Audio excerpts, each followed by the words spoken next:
getting shot with a taser! Stop there! Get on the floor! Put your hands behind your back! Put your hands behind your back! Kyle, come through. He's just chucked a machete. Midday in Smethwick. A quiet street, a computer shop, and a Ford Fiesta that doesn't stop. The doors fly open. Men in balaclavas jump out. 2 holding axes, 2 holding shotguns. Within seconds, glass shatters. The axes hit first, smashing through windows and doors. Then come the blasts. The gunmen step inside and open fire. It looks random, but it isn't. This wasn't just a robbery. It wasn't even about money. It was personal. A planned hit tied to an ongoing family feud, one that didn't care about CCTV, witnesses, or the fact it was broad daylight. The man behind the wheel was Jamal Hussein. After the shots were fired and 2 men were left bleeding, he fled the UK, but the evidence stayed behind. CCTV, phone data, patterns, and eventually the men who thought they could act with impunity were rounded up, charged, and jailed. But this was just one scene in a bigger picture. These weren't random thugs. They were part of a crew with ties to drugs, guns, and a front business that masked organized crime. The violence was shocking. The planning behind it was worse. This is the story of a gang that went too far and how the streets hit back. It was just after midday on January 12th, 2024, the kind of time when most people are heading to lunch or clocking through a quiet Friday. But on Rolfe Street in Smethwick, something else was coming. A grey Ford Fiesta pulled up outside City Computers, and 4 men jumped out with weapons in hand. 2 carried axes. The other 2 had shotguns. The attack was brutal and fast. The axemen smashed through the shop's glass windows and front door. Inside, the gunmen moved without hesitation. Shots were fired straight into the business. Staff and customers ducked for cover.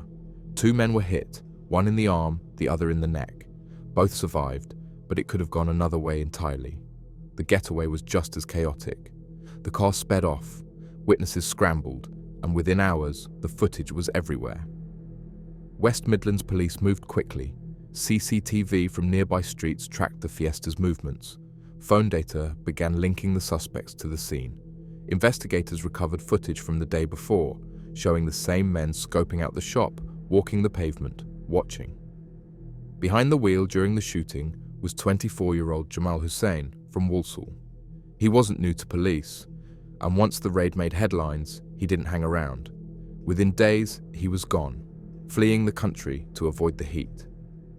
But tech doesn't lie.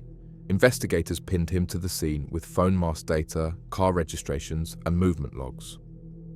When he returned to the UK months later, officers were ready. Hussein was arrested and remanded in custody. He later pleaded guilty to firearms offences and was sentenced to 9 years and 2 months at Worcester Crown Court. But Hussein wasn't alone. His co-defendants included Haider Shabir, jailed for 14 years, Mohammed Latif, sentenced to nearly 10, and Mohammed Saqib, handed 21 months. Another man, Ahmed Omar, had already been sentenced to 12 years and 6 months earlier in a connected investigation. Detectives made one thing clear. This was a planned hit, not a robbery, not a warning, but a targeted act of violence linked to an ongoing feud between rival families. The gang didn't bother hiding their faces. They didn't care about security cameras. They came to send a message with blades and buckshot. But instead of silence, they got cameras, witnesses, surveillance, and eventually jail time. For locals, it was a reminder of how quickly violence can spill out from private disputes into public spaces. One minute, it's a business selling laptops and phone chargers. The next, it's a crime scene with blood on the floor and shell casings on the counter. The attackers thought they could disappear. But what they left behind, injured men, CCTV, smashed glass, and their own digital footprints told a story they couldn't run from. And the more police dug, the more they uncovered. Because this wasn't just about a shooting, this was the tip of something bigger. Before the shooting, there was the raid. Different day, same crew, same violence. On November 7th, 2023, just after midday, 4 masked men stormed City Computers in Smethwick. The same shop, the same street. Only this time, it wasn't gunfire first. It was destruction. They arrived in a grey Fiesta, almost identical to the one used weeks later in the shooting. 2 had axes, 1 had a shotgun, another carried what looked like a crowbar. In seconds, the front windows were smashed, the door cracked open, and the shop was under siege. Inside, terrified staff ran for cover. 1 employee dropped to the floor behind the counter. Another tried to run, only to be blocked by the attackers storming in. 1 fired the shotgun into the shop. The blast tore through the air, punching holes into the back wall. No one was killed, but 2 people were hurt. 1 grazed by pellets, another cut by flying glass. The whole thing was over in less than 90 seconds. Outside, traffic stopped. People stared. Some filmed. It was the middle of the day, and 4 armed men were tearing apart a small electronics shop like it was the Wild West. They didn't even try to hide the shotgun as they left. It looked random, but it wasn't. This wasn't a robbery for phones or cash. Police later confirmed there was nothing taken. It was about sending a message and leaving fear behind. Just like the shooting that would follow, this was about making a point. The CCTV footage made the rounds. YouTube, Facebook, the press. Clips showed the masked men sprinting toward the shop, the axes slamming into glass, the shotgun being raised and fired. It looked cinematic, but it was real. And it happened in a quiet corner of Smethwick in the middle of a working day. Detectives immediately linked the November raid to other incidents. Same car, same suspects, same street. The footage, combined with witness accounts and phone data, pointed to a tight-knit group operating out of Walsall and Birmingham. They were known to police. Some had previous for weapons. Others were tied to gang conflicts that had been brewing in the West Midlands for years. Now, they weren't hiding it. They were making it public. This wasn't about turf wars in back alleys. This was about escalation. Police later confirmed the raid was tied to a long-running feud, one that had already resulted in assaults, threats, and now, gunfire. The computer shop, it turned out, had become the symbolic battleground. Hit once, then hit again. No one died in the raid, but it set the tone, the kind of tone that gets louder, bolder, and more dangerous. Because if they could do that in daylight with people watching, what were they willing to do next? The raid in November wasn't just a one-off, and the shooting in January didn't come out of nowhere. These weren't random bursts of violence. They were part of something older, an ongoing feud that had been simmering for years. Detectives from the West Midlands Major Crime Unit confirmed early on this was targeted. The shop wasn't hit by accident. The people inside weren't picked at random. The attackers came looking for someone, and they knew exactly where to go. It all tied back to a family dispute, long-standing, bitter, and made worse by business, money, and reputation. What started with arguments and threats had evolved into property damage, assaults, and then firearms. There had been warnings, but no one expected this level of escalation. Police had linked the suspects to a network stretching between Walsall, Smethwick, and Birmingham. Different estates, same circles. Some were cousins, others grew up together. A few had served time, all of them shared a reputation for trouble and a growing confidence that they were untouchable. Jamal Hussein, the man eventually jailed for driving the Fiesta, wasn't new to police. Neither were the others later convicted. Haider Shabir, Mohammed Ulatif, Ahmed Omar, and Mohammed Saqib. Between them, they'd been on the radar for weapons, drugs, and violence. But up until now, most of it stayed under the surface. Not anymore. Investigators pieced together the feud using messages, movement data, and interviews. It became clear the computer shop wasn't just collateral. It was the stage, the place chosen to send a message. Something public, loud, a warning dressed up as a robbery. But the problem with making it public is that everyone sees it, especially the police. From the outside, it looked chaotic, but inside that group, there was structure, roles. Hussein drove. 2 others led the raid. 1 watched the exit. Another waited outside. They planned. They rehearsed. The day before the November raid, CCTV showed the group circling the shop, scouting, watching, deciding where to hit. Then came January, a second attack. This time, they didn't just aim to scare, they fired the gun inside the shop. 2 men were hit, one in the arm, one in the neck. Miraculously, neither died. But the message was clear. This feud was now a shooting war. The car used in both attacks was traced. So were the burner phones, traffic cameras, CCTV, and phone pings gave police the timeline. And once the footage dropped online, people started talking. The faces behind the masks were becoming known. But the group didn't run, not at first. They stayed close, moved in the same areas, visited the same shops. That confidence would cost them, because by now, the major crime unit had locked in. Surveillance started, phones were tapped, and slowly the case was building. The feud had spilled into the streets, and now it was heading to court. By early 2024, the West Midlands Police Major Crime Unit had everything they needed: locations, names, phone data, and footage. But they waited. They wanted the full picture. One wrong move, and key players could disappear. The breakthrough came with Jamal Hussein. When officers pulled mobile records from the January shooting, Hussein's phone pinged near the scene. Surveillance cameras picked up a silver Ford Fiesta matching the getaway car, and CCTV from a petrol station, taken just before the shooting, showed Hussein at the wheel, wearing the same jacket spotted in earlier footage. But there was more.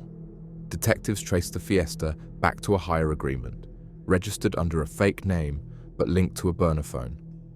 That phone had been used to call numbers already under surveillance from the earlier raid. And suddenly, the pieces lined up.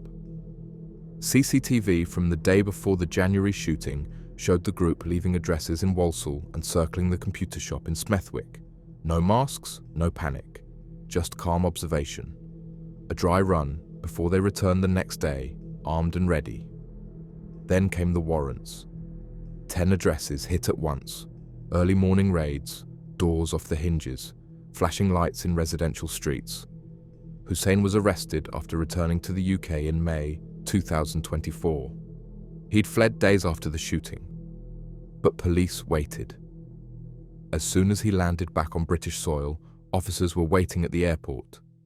He didn't resist. He knew what was coming. The others followed: Haider Shabaya, Muhammad O. Latif, Ahmed Omar, and Mohammed Saqib. Each one arrested during separate operations, weeks apart. No drama, no standoffs. Just quiet doors opening and names being read out. At every address, police found something: weapons, burners, clothes matching those from the raids, shoes with glass dust on the soles, notes, gloves, receipts. In one flat, a mask identical to the one worn in the CCTV was tucked behind a radiator. It still had dust from the smashed shop window. The phones told even more: encrypted chats, voice notes, photos of the shop taken from across the street. One message read, "We hit it next time, no messing." Another mentioned someone getting dropped if things didn't go to plan.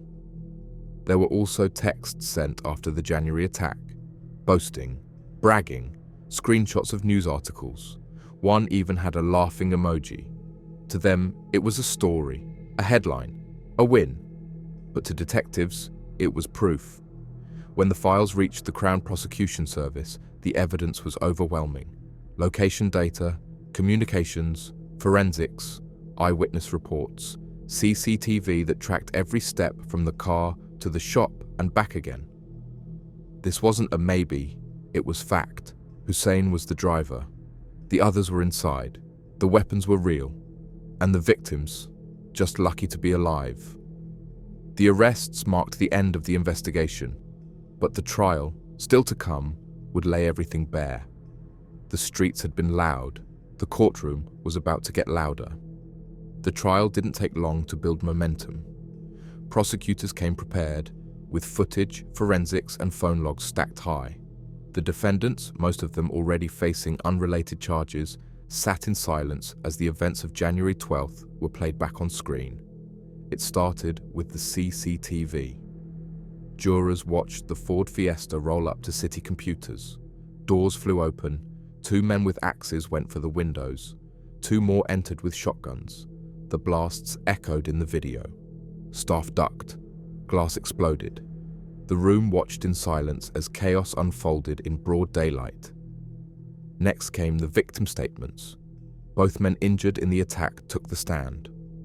One described the searing pain in his arm as pellets tore through it. The other spoke of a neck wound that missed a major artery by millimeters. "If I'd moved slightly different, I wouldn't be here," he said. The Crown detailed the group's movements, tracing them from Walsall to Smethwick. Phone data backed it. Camera angles showed the team casing the shop a day earlier, unmasked and walking casually past the storefront. A digital map showed each device's location, matching the attack timeline almost to the second. Jamal Hussein had already admitted guilt before the trial began. His role as driver was clear. But the remaining defendants, Shabir, Omar, Saqib and Latif, denied involvement.